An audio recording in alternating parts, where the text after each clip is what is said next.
नमस्कार दोस्तों, मैं फिर से हाजिर हूँ आप लोग के बीच अपनी एक नई वीडियो लेकर। तो दोस्तों आज ब्लॉगिंग की शुरुआत हो रही है 10:30 बजे से और मैं जा रही हूँ आप लोगों को दिखाने गेस्ट हाउस।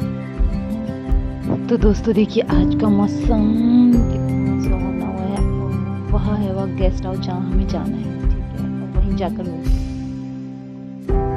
पढ़ते यहाँ होम स्टे में पहुंच चुकी हूँ क्योंकि रास्ते में बारिश हो गई थी और यह बहुत ही सुंदर होम स्टे है, जैसे कि आप लोगों ने वीडियो में देख लिया हुआ है कितना प्यारा होम स्टे है और बिल्कुल नेचुरल, ना बड़ी बड़ी बिल्डिंगे हैं, बिल्कुल आपको पहाड़ी टच, मतलब जो घर का सुकून कहते हैं वो देगा आपको ये होम स्टे। तो चलिए मिलते हैं आप यहाँ के मालिकों से, मतलब यहाँ की जो ऑनर है वो एक लेडीज हैं। तो देख लो दोस्तों, लोग कहते हैं हम क्या करें, लेडीज कहती है, मतलब हाउस वाइफ होना भी बहुत बड़ी बात है अपने आप में। मतलब मेरे कहने का है कि जैसे मैं जैसी हूँ, मतलब मैं सोचती मेरी नौकरी निकली, जॉब ना निकली तो मैं क्या करूँगी। तो मेरे को जो है ऐसी लेडीजों से सीख लेनी चाहिए कि हमारे पास हमेशा प्लान बी होना चाहिए। हम एक ही प्लान के भरोसे अपनी जिंदगी नहीं काट सकते हैं, तो हमें हमारे पास हमेशा दूसरा प्लान बी जरूर होना चाहिए। अब जैसे मैं हूँ, मैं नौकरी करती हूँ, तो दोस्तों अब बाई चांस कल के दिन ना निकले तो हम क्या करेंगे। तो एक ही के पीछे हमेशा हमें अपनी जिंदगी के काट के बारे में नहीं सोचना चाहिए। तो मिलते हैं ऐसी हम अपनी बहुत ही जो सशक्त महिला कहेंगे उनसे, ठीक है।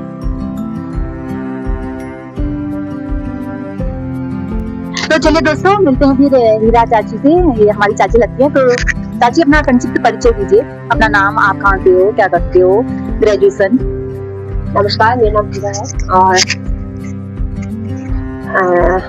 मेरा जो मायका है वो नैनीताल जिले में है। मैंने पढ़ाई जो कर रखी है वो एमए कर रखी है सोशियोलॉजी से। पढ़ाई के साथ साथ मैंने जब हाई स्कूल जब इंटर किया तब से मैं मतलब ऐसे प्रोजेक्ट से जुड़ी जो कि महिला सशक्तिकरण को लेकर के काम करता था, मेनली अवेयरनेस के काम थे उसमें। हाँ। तो 2008 से इंटर स्टार्ट में गया, तो 8 में मैं उस क्षेत्र में चली गई थी। बीए में हमने प्राइवेट किया नैनीताल से।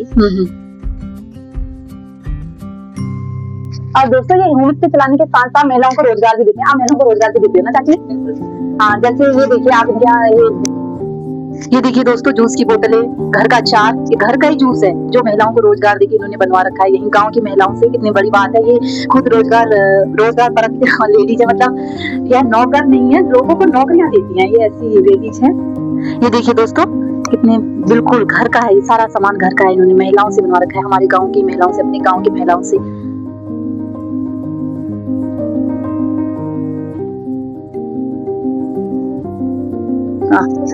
हाँ बोलो अब आप।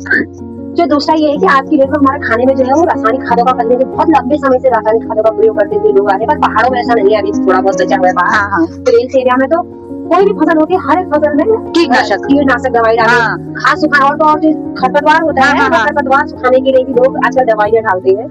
तो ये प्रकृति ने उनको दे रखा है, भले वो बुरांस के फूल हो या हमारे आगे फल हो या जो लिंगड़े का अचार की मैं बात कर रही हूँ। तो इसमें ना कोई खाद ना हमने बोया है, ये खुद ही उग रखा है, नेचुरल है, जो कि हमारे स्वास्थ्य के लिए भी बहुत लाभप्रद है, हमारे क्या हर एक व्यक्ति के लिए। और जो आप बोले थे होम स्टे की क्या खासियत है खाने की, हम यहाँ पे लोकल के ही जो भी हमारे बड़ी बड़वा झोरा गेहूं धान जो भी हम यहाँ पे उगाते हैं, तो उन चीजों को ही ज्यादा से ज्यादा लोगों को यहाँ पे खिलाते हैं। एक भांग होता है जो कि यहाँ पे कहीं ना कहीं वो गलत भी है, उसको अगर मैंने गलत मिस यूज करोगे तो गलत भी है। पर पहाड़ों में होता है शादी ब्याह, कोई बाहरी व्यक्ति आता है, उसका नमक खरा, उसकी चटनी खाता है, तो वो हमारे लिए वैसे अच्छा भी ऐसा नहीं है। जो उसको नशे में उपयोग करते हैं वो गलत है, वो गलत है। तो दूसरा भांग का नमक है इस स्थिति में हमारा, भांग का नमक भी बेचते हैं, भंगेरे का नमक भी बेचते हैं। अच्छा, मिक्स अचार है, हरी मिर्च हो रखी है, हम कुछ दिनों बाद हरी मिर्च का अचार बना करके रखी जो कि अपने घर पर एक दूसरी से बना रखी है, पर मैंने बाहर लगा रखी है, आपको दिखा सकती हूँ। नमक भी होगा, भांग का और भंगेरे का मीरा। ये देखिए तो जूस है, ये है हमारा लिंगड़े का अचार, इसमें हरी मिर्च है और लिंगड़े का अचार, आप सोच सकते हैं लिंगड़े का अचार। और ये भंगेरा, एक तो भांग होता है और एक भंगेरा होता है, इससे छोटा वाला दाना, तो ये भंगेरे की चटनी भी बनती है और इसका ये नमक बना करके रखा है सेल करने के लिए। पाया तो कहते हैं चाची आपने कोई सरकारी मदद ली या किसी नहीं, हमने कोई मदद नहीं ली, हमने आज तक सरकारी मदद किसी भी चीज से नहीं ले रखी। हम अपने यहाँ गाँव आए हैं जब, मतलब 2000 मेरे को लग रहा है 18 अभी 18-19 से लगभग में, तो आज तक सरकार के नाम पे मतलब हमने जो शौचालय तक का है हमने वो भी सरकार से ले रखा है, इसलिए क्योंकि मेरे पति की सोच ये रहती है हमेशा, क्योंकि हम सक्षम है, सब चीज करेंगे, आज तो कल होगा। हमारे गांव में कई लोगों की आर्थिक स्थिति ऐसी है जो हमसे बहुत दयनीय स्थिति में है, उस चीज का फायदा हमको होगा तो उससे अच्छा कि दूसरे व्यक्ति हमारे गाँव के किसी और व्यक्ति होगा तो 2 कदम वो आगे और जाएगा। तो मेरे पति की हमेशा ये सोच है, आज तक हमने किसी भी सरकारी योजना से कोई फायदा नहीं रखा। वैसे लेना चाहिए, सरकार आप जैसे लोगों को प्रोत्साहित करती है। अभी ये है कि जैसे हमने पर्यटन, ये हो क्या कहते हैं इसको, पर्यटन विभाग से ये रजिस्ट्रेशन करवा रखा है। अच्छा, उसमें ये है कि महिलाओं के नाम पे जो है कि होम स्टे जो रोड चलाती है उत्तराखंड सरकार, हमने भी देखा है उसमें 50% सब्सिडी है। तो उसको लेकर के हमने प्रोसेस कर रखे हैं। मैंने अपने नाम पे अपने ससुर जी से अपने नाम पे जमीन करा रखी है। उसमें ये है कि महिलाओं के नाम पे तो 50% है, अगर हमारा कोई आदमी देता है तो 25 या 30% है, ग्रामीण क्षेत्र के लिए 35% है। तो फिर ये इस प्रक्रिया को हम कर रहे हैं कहीं ना कहीं होम स्टे का। कोई बाहरी व्यक्ति अगर हमारा गाँव में आएगा तो क्या पता कोई खाने वालों ने कोई जानकारी ले ली, तो जब तक हमारा लीगली रजिस्ट्रेशन नहीं होगा तो वो हमारे लिए भी गलत है कहीं ना कहीं, और दूसरे व्यक्ति को जो बुलाते हैं हमारे गांव के लिए भी गलत है। तो ये चीज अपना बहुत जरूरी है। तो गांव वालों का नजरिया कैसा है फिर आपकी इस होम स्टे की तरफ? मतलब उनको अनकंफर्टेबल तो नहीं होता जैसे कोई बहुत ही अच्छा। जो कोई भी व्यक्ति बाहर से गेस्ट आते हैं, सबसे मेन हमारा यही है कि कहीं भी आप गांव में काम करते हो तो एक व्यक्ति अकेला व्यक्ति कुछ नहीं कर सकता है, तो अपने साथ 10 व्यक्तियों को लेकर के चलोगे, 10 लोगों को और रोजगार मिलेगा। हाँ, ये सही बात है ना। कहीं ना कहीं बाई चांस जैसे खाना बनाने वाले हैं हमारे साथ में जो है वो खाना बनाने के लिए हमारे एक जवाई जी है, बाई चांस वो कभी यहाँ पे नहीं रहे, हम किसी महिला को बुला लेते हैं। लोकल की जो हमारी स्थानीय सब्जी, कई लोगों के घरों में सब्जी होती है, हम बाजार से खरीद के ना लाए तो उन लोगों से हम सब्जी बहुत अच्छा है। हमने एक फूड प्रोसेसिंग यूनिट, एक हमको एक प्रोजेक्ट है नमामि गंगे के अंतर्गत जल है, तो दोबारा उन लोगों ने हमको ट्रेनिंग भी दी है यहाँ पे फूड प्रोसेसिंग को लेकर के, क्योंकि हमारे स्थानीय स्तर पे जो भी हमारे फल फूल सब्जियां होती है तो उसको किस तरीके से हम मतलब उसको एक वैल्यू एडिट करके तो उसका डबल रेट में या उसको वैल्यू एडिट करके कैसे लोगों को रोजगार मिलेगा करके उसको लेकर के हम यहाँ पे काम कर रहे हैं। अच्छा, तो आपने ये जूस वगैरह बनाना, ये सब अचार वगैरह वहीं से? जूस नहीं, हमको ट्रेनिंग मिली है, तो फिर उसके बाद मैंने ही नहीं बना रखा है, मेरे गाँव की जितनी भी यहाँ पे समूह की महिलाएं हैं तो उन सब महिलाओं ने हमारे यहाँ पे ये जूस, जैम, जेली, आंवला कैंडी, अदरक कैंडी, ये सारी चीजें महिलाओं ने बना रखी है यहाँ पे, जो कि रखा भी है। मैं आपको ये सारी चीजें दिखाऊंगी भी आगे, है ना। और यही नहीं, मेरा जो जूस, हम लोगों का जो जूस है, हम कई जगह स्टॉल लगाते हैं, समूह के माध्यम से भी लगाते हैं। जैसे हमारे यहाँ पे जो स्थानीय स्तर पे जो छोटे मोटे मेले लगते हैं, देवी दुर्गा मेला लगता है तो हम वहाँ पे स्टॉल लगाते हैं, जन्माष्टमी का लोहा घाट में लगता है वहाँ पे लगाते हैं, गोरल चौड़ में जो भी छोटे मोटे प्रोग्राम होते हैं उसमें लगाते रहते हैं। बीच में तो लगातार हम लोगों ने बस अड्डे में भी 2-3 दिन लगातार अपने स्टॉल लगाए थे।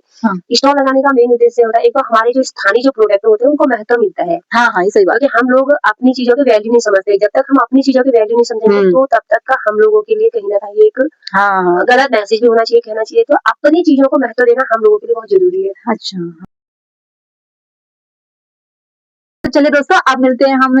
अभी मैंने आपको हिया चाची से मिलाया, अब हम मिलते हैं उनके हस्बैंड। उनका नाम है, शुभ नाम है श्री मदन सिंह बोरा।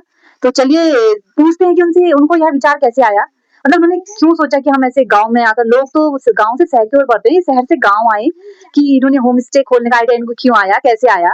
तो चलिए दोस्तों पूछते हैं इनसे इनके विचार चाचा जी के। धन्यवाद भावना जी। सबसे पहले तो आपको बहुत बहुत शुभकामनाएं आपकी इस नई यात्रा के लिए, हमारी तरफ से खूब सारी बधाइयां हों। और जैसा कि आपने पूछा कि होम स्टे के बिजनेस में आप कैसे आए, तो मैं इससे पहले आपको बता दूं, मेरी जो प्रोफेशनल करियर रहा है, I spend my 15 years 20 year career in Delhi and luckily I travel the world. आपके व्यूअर्स को बताना चाहता हूँ, मैंने पूरी दुनिया की शेयर की, उसमें हांगकांग है, दुबई है, सिंगापुर है, इटली है, अलग अलग देश घूमे। तो लगा कि यार अपने बैक होम हमारा जो उत्तराखंड है वो भी अपनी प्राकृतिक, ये आपको चारों तरफ देखे रहे हैं, प्राकृतिक जो हमारी संपदा है उसे हम बहुत भरे पूरे हैं। अब आप दुबई नहीं गई, लेकिन बहुत सारे लोग दुबई घूमने जाते हैं, तो दुबई में क्या है, चारों तरफ रेत के ही मैदान है। हालांकि वहाँ के लोगों के लिए हम के दिल से बहुत ज्यादा ऊन निकलती है, क्योंकि उन्होंने बहुत मेहनत करके अपने ऐसे देश को, हालांकि उनके लिए एक बेनिफिट ये भी था कि तेल था उनके पास, लेकिन तेल होने के बावजूद भी कई चीजें उनके पास नहीं था। आप यकीन नहीं मानोगे, आपको वहाँ तेल सस्ता पड़ेगा, पीने का पानी आपको ज्यादा महंगा पड़ेगा, वहाँ हर जगह तेल है। तो वहाँ डिसएडवांटेज भी है, लेकिन मेरा मेन कंसर्न है टूरिज्म के जरिए। जो हमारे उत्तराखंड में, जब मैं बचपन में गया था, बचपन में मैंने पढ़ाई की, पढ़ाई लिखाने के साथ साथ ही करियर देखा, और फिर चले गया मैं दिल्ली को ना। तो दिल्ली में गया, दुनिया घूमी, तो मैंने कहा यार टूरिज्म एक ऐसा बिजनेस है जो हमारे अपने गाँव में, अपने लोकल कम्युनिटीज में बहुत अच्छा हम परफॉर्म कर सकते हैं। तो उसी विचारधारा को लेके, और मैंने भी एक अच्छी खासी लाइफ जो है दिल्ली मेट्रो सिटीज में बिताई, तो मुझे भी था कि यार मैं भी पहाड़ों में कुछ जाके रहूं, वहाँ के लोगों से मिलूं, मेरा अपना गाँव है, वहाँ की day to daily life explore करूं, फार्मिंग करूं, ये चीजें मेरे दिल में भी था। तो that's why I plan move out here, और यहाँ अपना होम स्टे चलाया पिछले 4 साल से। मैं और मेरी वाइफ इस काम से जुड़े हुए हैं, एंड वी आर सेटिस्फैक्टरी अपना लाइफ स्पेंड कर रहे हैं। तो आपने इतना साहसिक फैसला लिया कैसे? लोग तो जॉब के पीछे पागल हुए रहते हैं, आपने नौकरी छोड़कर गांव आकर होम स्टे लेने का फैसला लिया कैसे? इसको एक्चुअली क्या है, 2000 आप तो उस समय छोटे बच्चे होंगे, 2006 और 2006 से 8 या 9 तक ये जो है डिजिटल क्रांति आई, वो कहीं ना कहीं हमने अपने साथ जी और महसूस की। कई ऐसे मैंने बिजनेसेस देखे जो इससे भी ज्यादा रूरल एरियाज में है, बट कहीं ना कहीं सोशल मीडिया और डिजिटल जो चेंजेस आए उसकी वजह से उन्होंने अपने बैक होम या उन रूट्स पे ही इतना बड़े चमत्कार किए, इतने बड़े काम किए। तो समहाउ मैं भी उन्हीं से इंस्पायर्ड हुआ कि यार मैं भी अपने गाँव जाके, अपने पहाड़ों में जाके कुछ बेहतर कर सकता हूँ। ये एक चैलेंजेस मैंने भी लिए। अच्छा, ठीक है फिर चाचा, बहुत बहुत धन्यवाद आपका इतना बहुमूल्य समय देने के लिए। धन्यवाद।